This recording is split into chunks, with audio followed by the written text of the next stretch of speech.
And I'm really thrilled to be able to invite Jakob Mulugeta, who is from University College London, and who I first met when he was a staff member at the University of Surrey some years ago.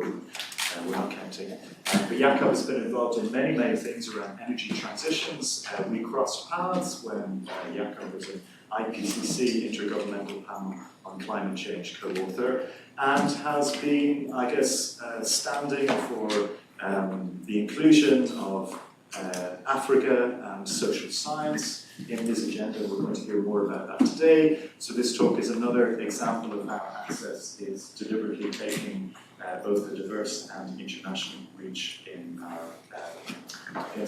emphasis upon making the social sciences as impactful and visible as possible in tackling environmental problems. So without further ado, I would like to invite Jakob to come and speak and share his experiences with you.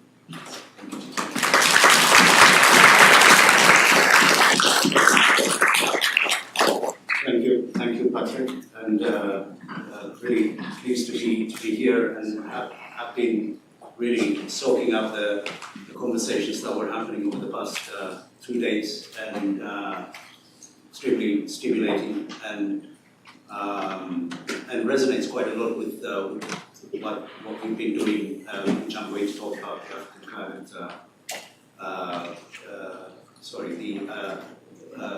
African Institute for Sustainable Energy and Systems Analysis. That's a bit of a mouthful. So the ACPC that you see there is my own institution in the UN, which was a group of us were brought in to set up the African Climate Policy Center. It still exists, but in a very different form than what we had intended. But really pleased to be here, and also I should say that I'm going to lean on my notes a little bit. I was not born with the Dubliner together, like Patrick has, and therefore please bear with me. So there are 4 areas that I wanted to pick up on. I'm currently based at University College London, working for the Department of Science, Technology, Engineering and Public Policy. Spent many years at the University of Surrey with Kate, where we were at the Center for Environmental Strategy when I was, and then Kate decided to leave and still interact with us there. I wanted to cover 4 areas, and those are essentially, the first is an opening provocation about what we mean by energy transition or a just transition in the context of Africa. And the second area is the state of social science. This is really a kind of a sketch of what is happening across the continent, not necessarily selecting one country or another, because it is a mixed bag that we see. The third is coming back to the whole discussion around energy transition and why social sciences actually matter, particularly in the case of Africa. And then finally, a little bit about interdisciplinarity issues, and then a bit about the ICESA, this institute that we recently established. I think what we have been gathering here over the past 2 days, but also we're living it, that we are living through a moment of quite profound changes that are happening, some of which are rolling back. 15 years ago we thought that we were beginning to enter into a new phase when it came to the whole discussion of climate development and energy. We are in a totally different space, and this isn't just in the UK or in Europe, but also across Africa. In Africa, what we see is that electricity access is widening. Investments in renewable energy are also entering a new phase, and then the discussion around development pathways is also something that's happening quite intensively. And the issue of industrialization, or in some cases inclusive industrialization, has actually entered into the development vernacular over the past few years. We've seen solar mini grids in rural communities, utility scale renewable energy, etc. So there's quite a lot of movement, and even the language of energy transition has now entered into the vocabulary of policymakers, finance ministries, and development banks, and and in some cases even heads of states. But at the same time, while we have this trend that's occurring, if we read the dominant literature or work around energy transition, things like flagship reports or modeling exercises or investment frameworks, we encounter a particular kind of knowledge that's doing much of the work. And so we find gigawatt hours, least cost pathways, all of those issues, grid extension, grid integration models, and so forth.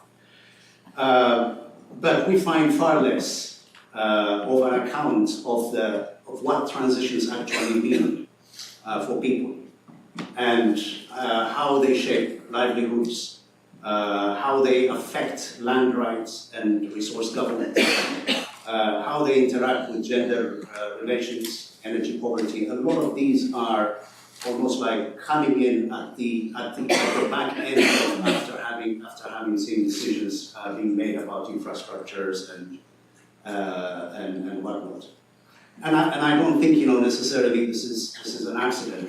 It actually reflects the hierarchy of knowledge that we have all been talking about over the past 2 days, in which technical science defines what transition requires, while social sciences are assigned a more subordinate position. And in this framing, what it means then is that social science is not a source of knowledge about what to do necessarily. It's a tool of getting people to accept what's already been decided. So I think this is the way in which I certainly see how social sciences are entering into the discussion of transition in Africa, but I think it's a broader observation. Of course, in this room we are trying to challenge that framing, and in Africa, where the development and climate challenges actually intersect with particular intensity, where, as I've said, energy poverty is deepest, where land and labor implications and large-scale renewables are most acute, that relationship. Institutionally, also that there are some real challenges of having to entertain technical solutions where we know that in some cases it does actually deliver negative social outcomes. So we can pose a number of questions. Who actually knows the transition? What are we talking about? From where to where? I mean, this is often the question that, particularly in civil society, are asking. What are you asking? What do you mean by transition? Transitioning from what to what? Because there is a certain assumption about what transitions want to look like. And this often tends to be from where energy systems are located now towards a greener kind of pathway. That seems to be the assumption. And a few years ago, Nikki is here, we worked on a paper on the back of a very polarized discussion around energy in Africa. On the one hand, what we had was a group, a powerful group that was talking about, well, look, the energy transition or even justice was being framed around North-South division, in the sense that African countries have to use whatever resources that they have in order to pursue their development. And even if it means fossil fuels. So that we started hearing about gas as a transition fuel, for example. Then there was another group that was actually talking about, well, no, we are going to enter into a difficult future where we will have assets that are going to be stranded. And therefore we have to pursue a different type of pathway, a more renewable energy pathway. But what was quite striking was that the evidence on either end wasn't quite there. When you go deeper and ask deeper questions, either of the positions tended to kind of fall apart, because the assumption that they were using was that, well, almost all countries are the same on either side. And so we published a paper arguing that actually the problems and therefore the pathways will need to be quite different from one country to another, from one area to another. And that led us to what eventually it became almost like the kind of the intellectual scaffolding for the ICESA. I will talk about it in a moment. So back to the social science, and trying to be as concrete as I can. The marginalization of social science in Africa is not a matter of academic grievance. It isn't. What we see is something which is documented. And it is, you can measure it if you want, to use that kind of terminology. It's also a historically rooted condition with identifiable causes. So let's take universities in particular. Before 1980, what we had was African universities were intellectually sound institutions. There were some excellent institutions, such as the University of Makerere, University of Ibadan, Dar es Salaam in Tanzania, for instance, Dakar in Senegal, University of Senegal in Dakar, later on became University of Sheikh Anta Diop. These were not, they weren't peripheral outposts of global knowledge. They were also sites of genuine intellectual excitement, particularly if you take University of Dar es Salaam. It is an institution that actually entertained the likes of Walter Rodney, someone who wrote that classic book on how Europe underdeveloped Africa. The likes of Mahmoud Mamdani, who was between Makerere and Dar es Salaam. I mean, you guys know of the name Mamdani. You all know another Mamdani, the father. Yeah. Issa Shibji and so forth. The work of our Tiamat, Sheikh Anta Diop as well, pioneering voice in African and Francophone feminism. Some of the Nigerians in this room would know Olande Awe, for instance, a brilliant historian from Nigeria. So there was a real sort of intellectual fervor that we've seen. But then what happened to those universities, the issue lies in the kind of structural adjustment programs that were implemented across 37 countries starting 1980s and beyond. And this was essentially the beginning of austerity and social assistance, health as well as education. And of course, higher education was the first one to be attacked. So what we saw was a real kind of disinvestment. And so almost every institution, almost every sector, or every discipline suffered. But what we saw, of course, was the impact on social sciences was even more severe.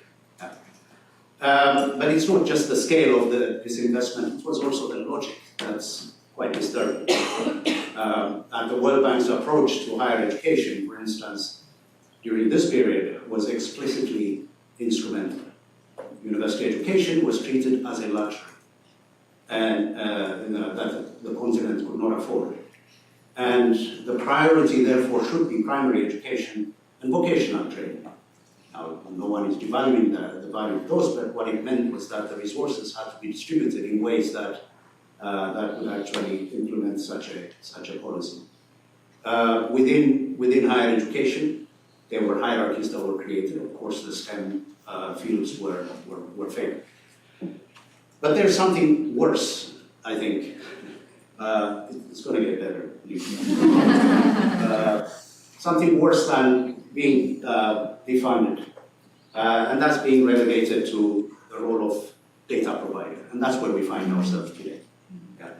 Much of the social science used to understand Africa, for example, like many theories African researchers are trained to apply, they actually originate in the global north. And it's not a criticism because I think there are very, very critical and important allies in the global north. You have SPRU, you have IDS that do extremely wonderful work. But the reality is that the institutions within Africa are not engaged in theory building.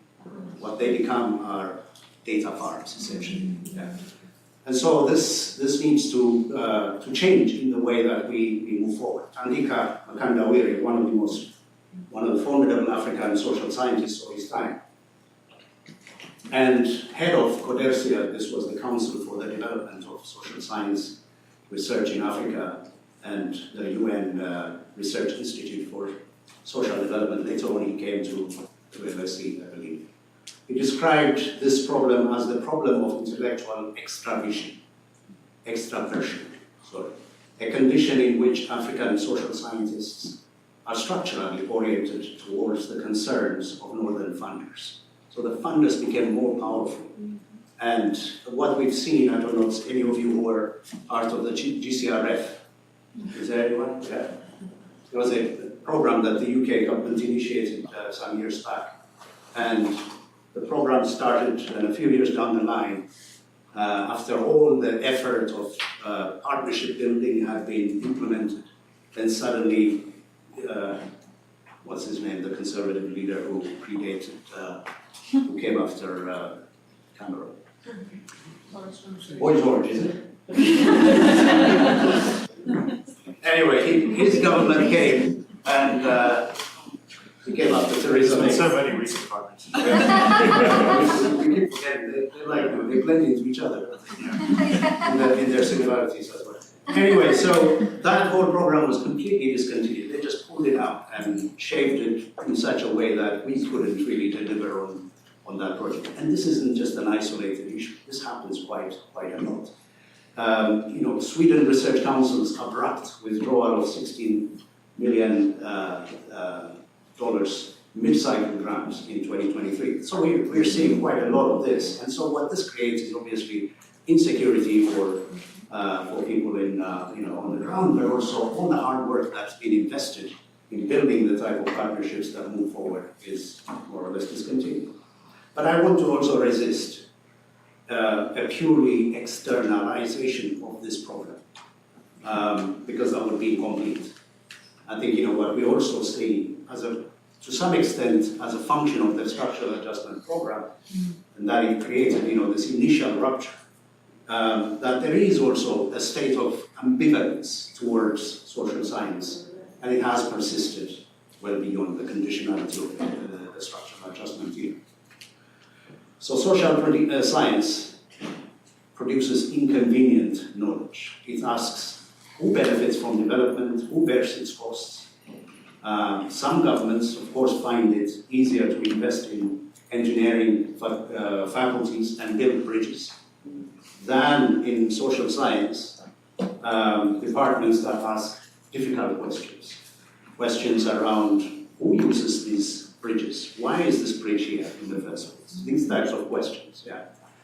And of course, this isn't something that states are willing to entertain, and less so that we're seeing this. How am I doing time-wise? About 10 minutes. Okay. Now I'll move to the third point. Why does all this matter for the energy transition? Well, before turning to the energy transition specifically, but what can we say about these policymakers that I was just talking about? These policy actors, not just in Africa, but even across the globe, have largely been sold a particular idea that development challenges are at their core technical problems. That if you fix the infrastructure, the financing, the technology, and the regulatory framework, the social outcomes will follow. I think there is a kind of a written assumption that this is a belief that they will entertain. Have I gone for over 20 minutes? It's cheating me time, right? Yeah, time flies when you're speaking at an Access Assembly. Anyway, but the point I wanted to make here is that really, not making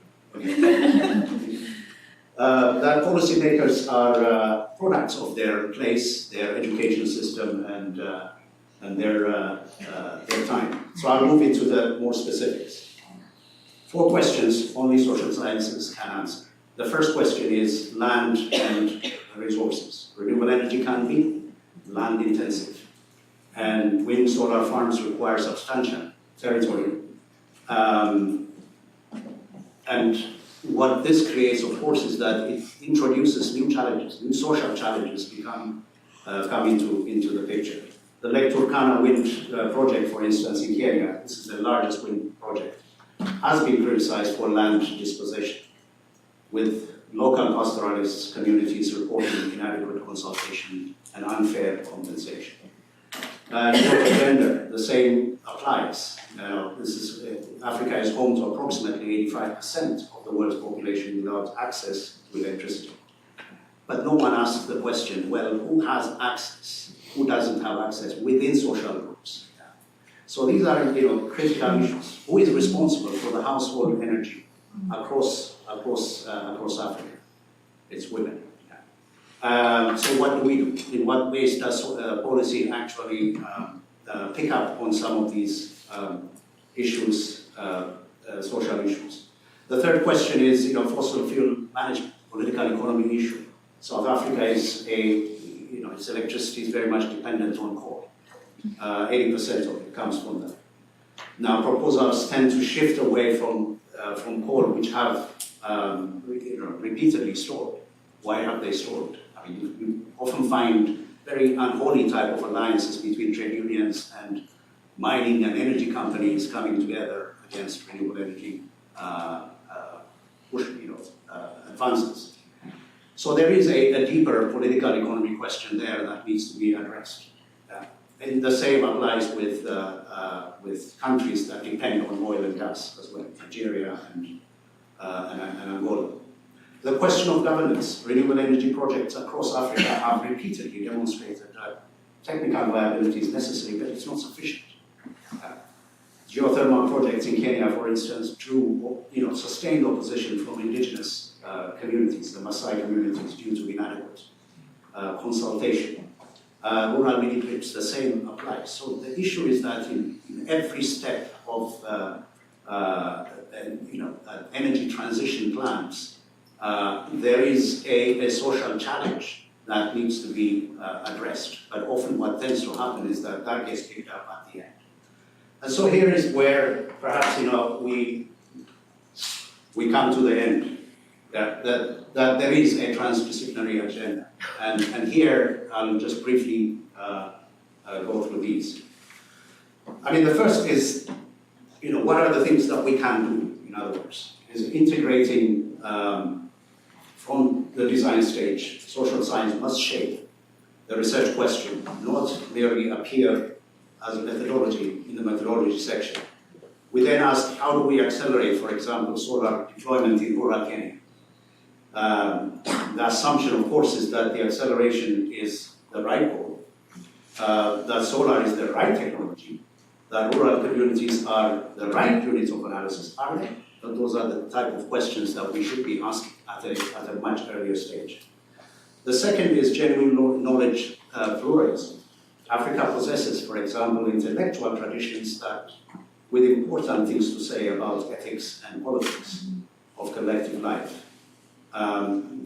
We've heard from African feminist scholars even today, people like Sylvia Tamale in Uganda, Wangari Maathai. There are some frameworks that are important but have never really been picked up by the academic and the research community.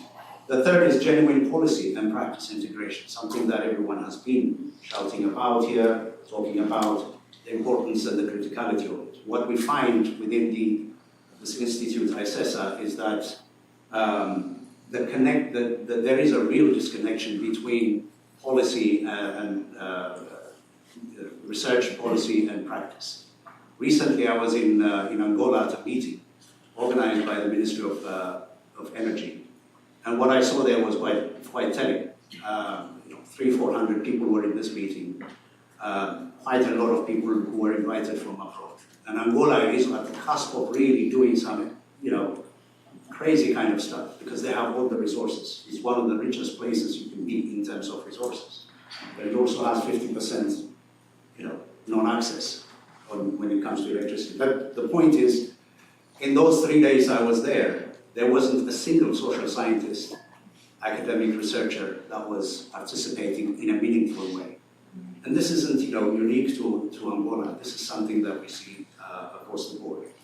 And And there what you see, of course, is that they are dependent on knowledge from outside, because there were academics who came from the UK, the Netherlands, Portugal, and these were the kind of knowledge advisors for the country's ministry. Meanwhile, having effectively infantilized their own institutions. With the resources that they have, they could actually be building that. One question is, why is that not happening? And I mean, these were the messages that weren't just being conveyed by myself, but also by others.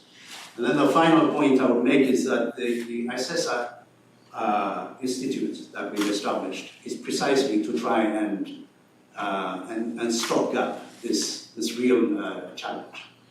What we see is that the institutions across Africa are extremely weak, exactly for the reason that I was talking about.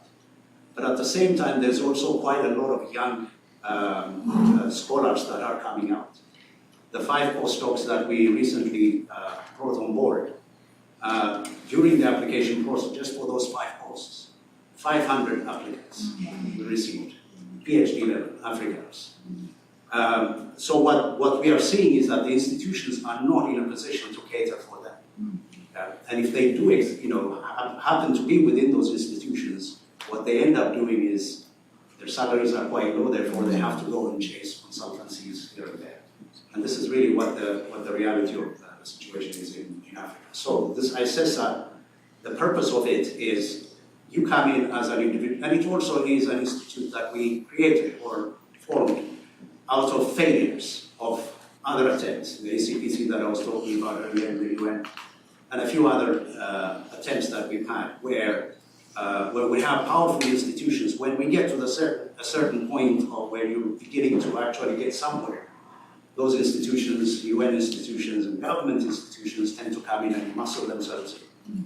So what we insist in ICESA is it's a global system that focuses on Africa, and the participation has to be individuals. Don't bring your institutions in, because the moment the institutions come in, then it creates that toxicity. That you will be thinking about your institution rather than what you can contribute.